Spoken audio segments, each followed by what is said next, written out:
আজকের ক্লাস বাংলা ভাষার উৎপত্তি। বাংলা ভাষা ভাষা বংশ থেকে এসেছে, ইন্দো ইউরোপীয় ভাষা বংশ থেকে এসেছে বাংলা ভাষা। ইন্দো ইউরোপীয় শাখা দুইটি, একটা হচ্ছে শতম, একটা হচ্ছে কেন্তুম।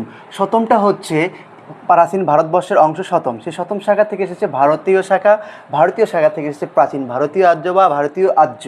ভারতীয় আর্যর আবার দুটি শাখা, একটা হচ্ছে সংস্কৃত বা মৃত ভাষা এবং সাধারণত উচ্চ শ্রেণীর মানুষের লেখ্য ভাষা, এবং বাংলা ভাষার জননী বলা হয় সংস্কৃত ভাষাকে। তারপরে হচ্ছে ভারতীয় আর্য ভাষার আরেকটা অংশ হচ্ছে প্রাকৃত বা স্বাভাবিক বা মুখ্য ভাষা, যার দুইটা অংশ, একটা হচ্ছে গৌড়ীয়, অর্থাৎ গৌড় অঞ্চলের মানুষের মুখের ভাষা যেটা ছিল সেটা হচ্ছে গৌড়ীয় প্রাকৃত।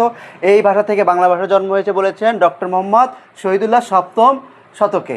আবার মাগধী প্রাকৃত অংশ থেকে এসে বলেছেন সেটা হচ্ছে সুনীতি কুমার চট্টোপাধ্যায় দশম শতকে। এই দুইটা ভাষা মিলে একটা ভাষার জন্ম হয়, সেটা বিকৃত, সেই ভাষাটির নাম হচ্ছে অপভ্রংশ। অপভ্রংশ ভাষার একটা শাখা হচ্ছে বঙ্গকামরূপী, যেখান থেকে বাংলা ভাষার উৎপত্তি হয়। যদি প্রশ্ন করা হয় যে উৎপত্তি হয় কোথা থেকে, সেটা হবে বঙ্গকামরূপী। বঙ্গকামরূপীর আবার সন্তান যদি বলা হয় বা শাখা বলা হয় অসমীয়, বাংলা, উড়িষ্যা বা উড়িয়া বা আসাম রাজ্যের ভাষা। তো বাংলা ভাষার সহোদর বলা হয় অসমীয়া এবং উড়িয়াকে, উড়িয়া ভাষা বা উড়িষ্যা ভাষাকে।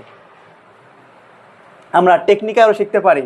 যদি বলা হয় বাংলা ভাষা কোন ভাষা গোষ্ঠী থেকে এসেছে বা ভাষার বংশ কোনটা, ইন্দো ইউরোপীয়। আর হচ্ছে স্মৃতি হচ্ছে শতম, ইন্দো ইউরোপের কোন শাখা থেকে, শতম শাখা থেকে। শতমের কোন শাখা থেকে বাংলা ভাষার জন্ম, ভারতীয়। ভারতের অংশ কোন অংশ থেকে, প্রাগতীয় অংশ থেকে। প্রাগতীয় অংশের দুইটা শাখা ছিল, একটা হচ্ছে মাগধী আর একটা হচ্ছে গৌড়ীয়। গৌড়ীয় থেকে একটা অপভ্রংশ, ওটা লাগবে না, কিন্তু এই বঙ্গকামরূপী ভাষা থেকে বাংলা ভাষার উৎপত্তি, সেখান থেকে আসে আমাদের মাতৃভাষা বাংলা বা বাংলা ভাষা।